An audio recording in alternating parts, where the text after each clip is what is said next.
Agora são 8h07 e fazemos contato com Rogério Dutra dos Santos, professor da Faculdade de Direito da Universidade Federal Fluminense e integrante da Associação Brasileira de Juristas pela Democracia, ABJD. Bom dia, Rogério. Bom dia.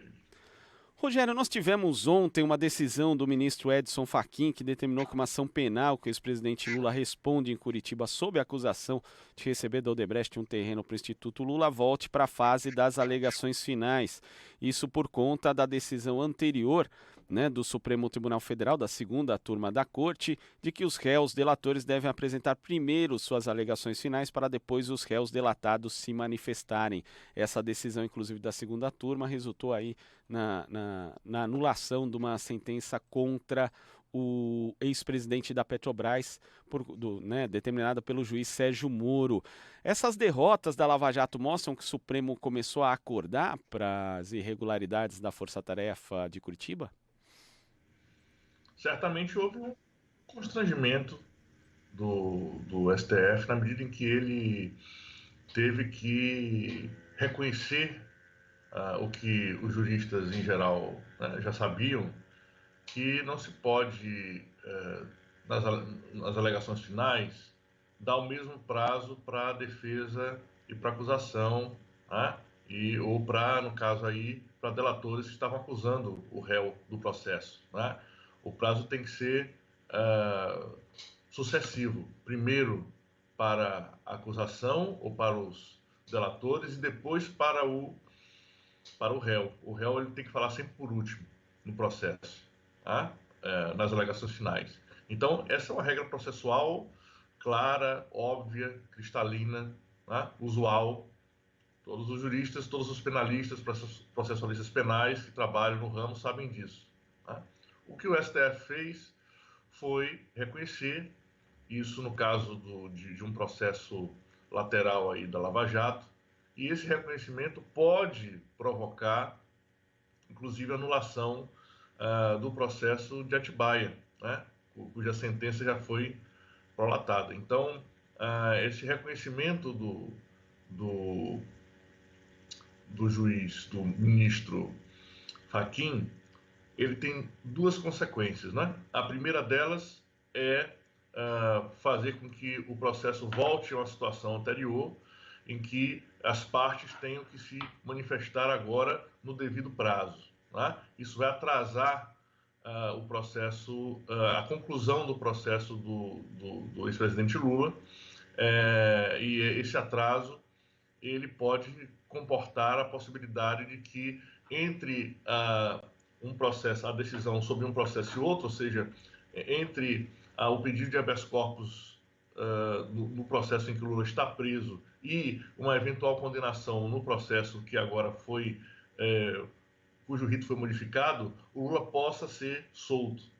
Mas uma outra consequência, que eu acho que essa consequência é importante, é que me parece que a estratégia do ministro Fachin é blindar os processos que estão para ser concluídos contra o presidente Lula de qualquer tipo de arguição de nulidade em relação a esse quesito. Obviamente que a gente sabe que existem outros elementos que produzem a nulidade de todos esses processos, em especial a partir dos inúmeros vazamentos que estão sendo produzidos pelo jornal The Intercept. Então, a gente passa a tomar conhecimento de que houve uma perseguição política ao ex-presidente Lula, na medida em que os procuradores se articularam entre si e com o juiz da causa, o então juiz da causa, o hoje ministro Sérgio Moro, no sentido de criminalizar o presidente sem fundamentação probatória consistente. Então, esses processos eles já estão passíveis de uma anulação. O problema é como o STF hoje está, de alguma forma, refém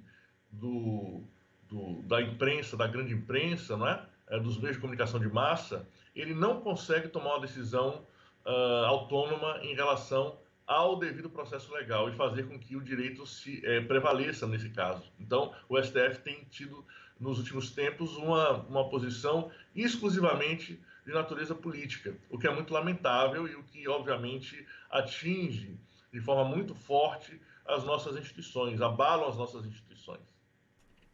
Ama? Rogério, bom dia. Ana Ama, tudo bem? Tudo bem, Ana? Minha pergunta é mais ou menos referente a isso que você estava falando sobre o comportamento do STF, porque assim, é importante a gente destacar que a decisão do Fachin, ela não é sobre o processo do Guarujá, do triplex do Guarujá, e também não se refere ao caso de Atibaia, né? Tá falando sobre o terreno, foi em cima do processo que envolve a questão do terreno para o Instituto Lula. Agora, sim, é possível que o STF leve também, tenha esse mesmo entendimento nesses dois outros processos que envolvem aí a questão do ex-presidente Lula e também volte atrás reconhecendo essas irregularidades que são apontadas pela defesa do ex-presidente. É possível que haja esse entendimento e essa nova análise por parte da Corte? Olha, é isso que eles estão sinalizando, né? Um dos ministros mais claramente vinculados às decisões da Lava Jato, que é o ministro Luiz Edson Fachin, ele já está sinalizando que reconhece esses erros processuais, né? São erros crassos, e esse reconhecimento não é necessariamente, em última instância, uma coisa boa para os processos do ex-presidente Lula. Por quê? Porque a ideia do Fachin é que esses processos, de alguma forma, sejam blindados processualmente, né? Tanto esse processo do terreno do Instituto Lula, que é o processo sobre o qual o Fachin prota essa decisão, quanto os demais processos que correm ainda na justiça contra o ex-presidente. O que acontece de fato é que talvez o ministro Fachin tenha se precipitado nessa decisão. Tá? Essa precipitação, ela representaria o quê? O fato de que esses processos agora, eles de alguma forma estão descobertos no sentido que há possibilidade processual de recursos, de pedido de habeas corpus, dentro dos parâmetros já estabelecidos pelo STF, no sentido de que o STF costuma dar habeas corpus em situações semelhantes. Então, há possibilidade de que, por conta talvez dessa precipitação aí do ministro Fachin, o presidente Lula tenha um período de liberdade aí garantido processualmente. Isso não significa dizer, entretanto, que o STF tomou uma decisão que representa uma mudança de posição política em relação aos processos da Lava Jato. O STF continua referendando de forma, no meu entendimento, completamente esdrúxula a validade desses processos, quando já é público e notório que esses processos estão eivados de nulidades, eles foram processos caracteristicamente enviesados, cujas autoridades públicas que deveriam zelar pela imparcialidade estavam interessadas politicamente na condução desses processos em direção à condenação do ex-presidente. Então, o STF ainda não mudou de posição. Isso não é necessariamente uma notícia boa, nesse sentido de preservação do Estado de Direito, de reconhecimento da nulidade total, absoluta desses processos. Agora, esse ponto que você destaca, Rogério, é algo importante porque se existe um aspecto ali que justifique a nulidade do processo, na verdade, vai lá o Fachin e simplesmente manda que o processo volte. E isso é algo também um pouco esdrúxulo, né, em termos de direito, porque se aquilo se justifica uma nulidade, você simplesmente tem que voltar para a etapa inicial do processo, ou seja, tem que começar outro processo, no caso. Então, e existem vários outros aspectos aí. Da nulidade. No caso dessa nulidade, a decisão do Fachin tecnicamente é correta, tá certo? É tecnicamente correta. Ele percebeu a nulidade não é absoluta, tá? É uma nulidade procedimental. Então, ele está solicitando, está mandando, está obrigando que o juiz da causa retorne à situação anterior à nulidade e refaça essa parte do processo. Né? Você não precisa anular todo o processo, porque é uma questão de economia processual. Você não pode anular todo um processo por causa de uma nulidade. Agora, obviamente que esses processos têm várias nulidades. Era isso que eu queria perguntar. Essa é apenas uma delas. ficou muito explícita, né? Porque ela viola materialmente, textualmente, procedimentalmente, viola de todas as formas a letra da lei, né? E, de alguma forma, aparentemente, essa decisão do Fachin poderia ser vista como uma espécie de resposta aos inúmeros vazamentos aí do The Intercept, demonstrando a parcialidade e, né, o comprometimento da Operação Lava Jato. Mas eu acho que não é esse o caso, é pelo contrário, o Fachin está tentando garantir a rigidez do processo, está tentando garantir que esse processo não seja anulado em totum, no todo, e, portanto, ele está pedindo para que se volte, está ordenando para que se volte para o momento anterior das alegações finais, para que elas sejam feitas de acordo com, para que elas sejam feitas as alegações finais de acordo com os critérios da lei. Tá? Então, nesse sentido, me parece que o objetivo, o horizonte de sentido do ato do ministro Fachin é preservar esse processo dessa nulidade, portanto, garantir no futuro uma muito provável condenação, mais uma condenação do presidente Lula. Na verdade, seria quase um puxão de orelha para dizer que o STF não está ali omisso em relação aos abusos cometidos pela Lava Jato, eventuais, mas que na prática vai proteger de todos os outros aspectos aí que já foram denunciados, inclusive pela própria Vaza Jato. Mas, Rogério, uma coisa que perturba um pouco as pessoas é que a gente vê aí diversas irregularidades, diversos erros intencionais ou não cometidos aí pela força-tarefa da Lava Jato sendo revelados, né, por esses diálogos do Telegram, inclusive uma procuradora, ao pedir desculpas, né, para o ex-presidente Lula por conta dos comentários ali a respeito de mortes na família dele, ela acabou reconhecendo a autenticidade de pelo menos parte das mensagens que são divulgadas ali. E não existe, na verdade, as pessoas perguntam, né, poxa, mas não existe uma apuração? Como é que a gente vê essas pessoas fazendo isso e não acontece nada? A gente viu também nessas gravações aí como o Conselho Nacional do Ministério Público, a Corregedoria, agiram para que não houvesse punições em casos determinados. Não está na hora também da gente começar a discutir essa questão do controle, né, das ações de magistrados e também de membros do Ministério Público, porque os que existem não são efetivos? Certamente, né?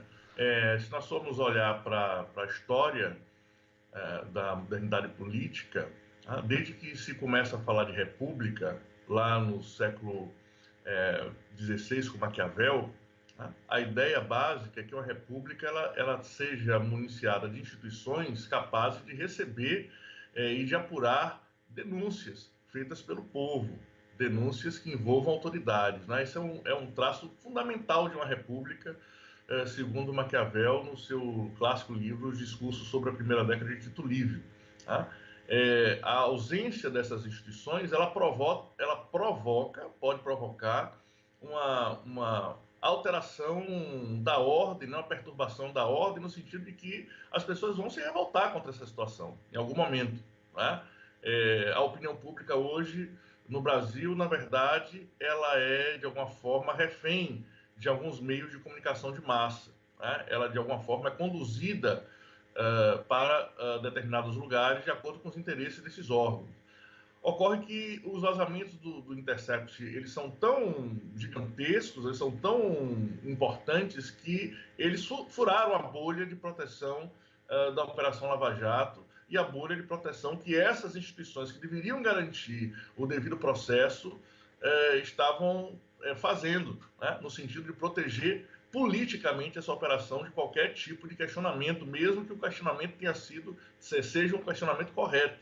Tá? Então, quando a gente percebe que o Conselho Nacional de Justiça, o Conselho Nacional do Ministério Público, né, e outros órgãos, corregedorias, etc., não se movimentaram, mesmo sob a clara existência de irregularidades no processo, até inclusive para preservar os processos, porque tem muita gente que é a favor da Lava Jato, em tese, né, como um movimento de combate à corrupção, que deveria estar revoltada porque os processos não foram cuidados devidamente, né? Foram feitos de forma assodada, de forma não profissional.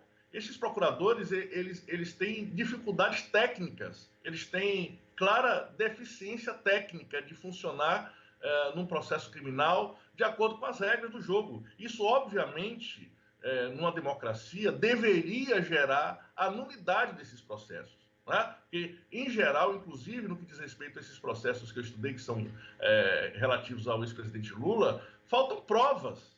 Né? E eles próprios confessam no processo que não tem provas. Não é que eles confessam nos chats privados revelados agora pelo The Intercept.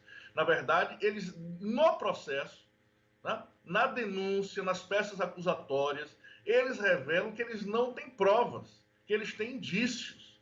Né? Eles não apresentam prova material, o que eles apresentam são delações. Né? Corréus falando de outros réus. Isso não serve de condenação decente de acordo com as regras do processo penal brasileiro. Mas ainda assim eles continuaram fazendo isso e as instituições de controle ficaram silentes. Elas se calaram diante desses absurdos e agora estão sendo colocadas em praça pública. Né? A sua ineficácia, a sua leniência, a sua irresponsabilidade, a sua conivência com o erro, né, que eu acho que é o principal. Essas instituições de controle, elas foram coniventes com os abusos dos procuradores da Lava Jato em relação aos abusos do juiz da Lava Jato. Isso é realmente extremamente lamentável e preocupante no que diz respeito à manutenção de uma perspectiva democrática nessas instituições, né? Tá certo, Rogério. Muito obrigado pela sua participação e até a próxima. Estou à disposição. Bom dia aí. Bom dia. Conversamos aqui com o professor da Faculdade de Direito da Universidade Federal Fluminense, integrante da Associação Brasileira de Juristas pela Democracia, ABJD, Rogério Dutra dos Santos.